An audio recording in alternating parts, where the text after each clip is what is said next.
It began with turbulence, not the kind that jostles your drink or makes you tighten your seatbelt, but the kind that silences chatter, drowns out the hum of engines, and makes your stomach lurch. At 30,000 feet over the Midwest, Flight 482 began to shudder. The captain's voice crackled overhead, tense and uncertain. "Ladies and gentlemen, we are experiencing technical issues. Please remain seated and calm. We will update you shortly." Row 17 was silent. A girl, maybe 16, sat at the window. Her name was Lily Hart. She wore oversized headphones and clutched a worn-out book, her thumbs rubbing the corners like a nervous habit. Beside her, a middle-aged woman sobbed quietly. Across the aisle, a toddler wailed in confusion. But Lily stared ahead, her face pale yet calm, her eyes locked on something deeper than fear. Minutes passed. Then, all at once, the lights flickered and went out. The engines died. Silence. Not just silence, but an unnatural quiet that could only mean one thing. Total power loss. The plane was now gliding, no longer flying. Every passenger aboard seemed to hold the same collective breath. Lily's hand tightened on her book. She closed it slowly. In the cockpit, alarms blared. The pilots were scrambling. Nothing responded. Electrical failure. Hydraulic failure. No communication.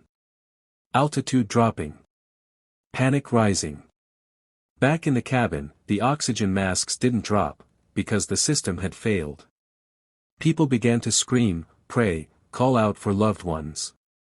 But Lily, the quiet girl in row 17, stood up. She took off her headphones and spoke for the first time. "I can help."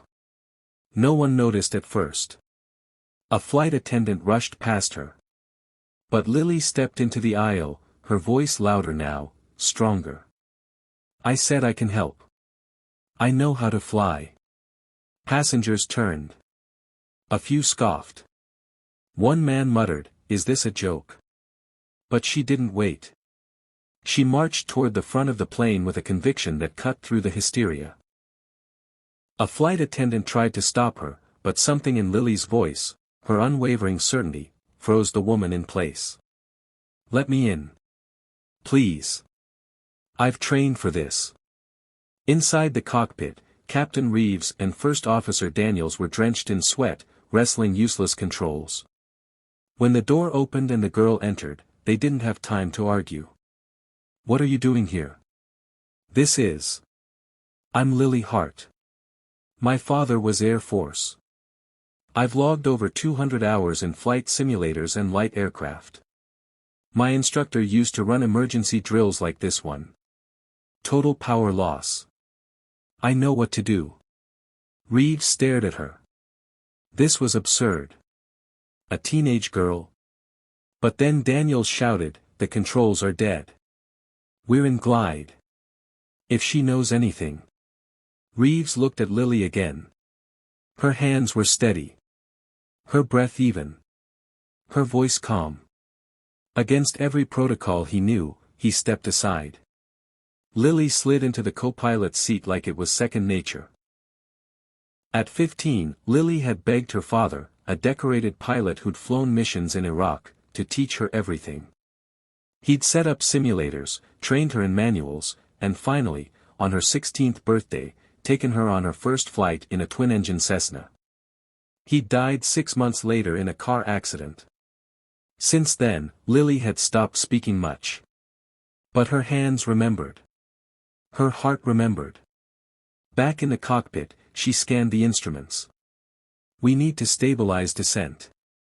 Nearest airstrip." Daniels stuttered, "There's an old emergency field 40 miles southeast. But we're losing altitude fast." "Then we aim for it." With hands firm and eyes sharp, she moved through memory and instinct.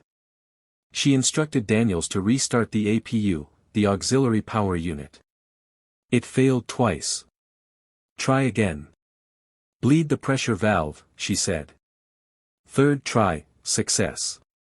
A faint whir hummed back to life. Not full power, but enough for minimal instruments. The cabin lights blinked. People cheered and cried. Some noticed the girl in the cockpit.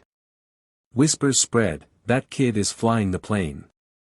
The mother from row 18, who'd clutched her child in panic, whispered, "Please God, watch over that brave girl." Lily didn't hear the praise or panic behind her. She was locked in. They were still gliding. She adjusted the rudder trim to keep the wings level. "We'll make it," she whispered. But then, wind shear. Sudden and violent. The plane dropped like a stone. Reeves shouted, "Pull up." Lily gritted her teeth, pulled hard. The yoke fought her, metal screaming. But the glide leveled. Just in time. Daniels pointed. "Field in sight." "But it's short, we won't stop in time." Lily nodded. "Then we don't land fast. We land right." She didn't come in at full speed. She came in feathered, bleeding altitude carefully, wind flaring to reduce the speed. The old cracked runway rushed up. Every heart on board pounded like thunder. Wheels touched. Screech. Bounce. Slam. And then, silence. The plane rolled, and finally, stopped. Stillness. Then cheers erupted. People screamed, cried, held each other. Captain Reeves turned to Lily, his voice broken. "You just saved 211 lives." Lily didn't smile. She stared ahead, chest heaving. "I just did what my dad taught me." The FAA launched an investigation. The news exploded. Teenage girl saves plane after catastrophic failure. Quiet girl in row 17 becomes national hero. The sky's not the limit for Lily Hart. She was on every morning show, though she spoke little. She didn't care for fame. What mattered was her father's flight logbook, which she'd kept since his death. On the final page, she wrote, "June 14, landed a Boeing 737 without power. 211 souls safe. Thanks, Dad." But the story didn't end there. Among the passengers was Dr. Elaine Monroe, a neurologist flying to meet her estranged daughter. After the landing, she stayed by Lily's side. She saw something, not just bravery, but focus, composure, heart. A week later, Elaine visited Lily's home. She sat across from Lily's mother and offered something unexpected. "I want to sponsor her. Full ride. Aviation school. Flight hours. Whatever she needs." Lily looked stunned. "Why would you do that?" Elaine smiled softly. "Because my daughter wanted to be a pilot before she passed. And because the world needs more people like you." Months passed. Lily earned her license. Then her multi-engine rating. Then commercial certification. All before her 18th birthday. But more than that, she taught girls at a local youth center how to dream higher. She spoke at schools about courage, quiet strength, and the invisible power of belief. She often ended with the words, "You don't need to be loud to be heard. Sometimes, the quietest voices guide the largest ships, or save the highest planes."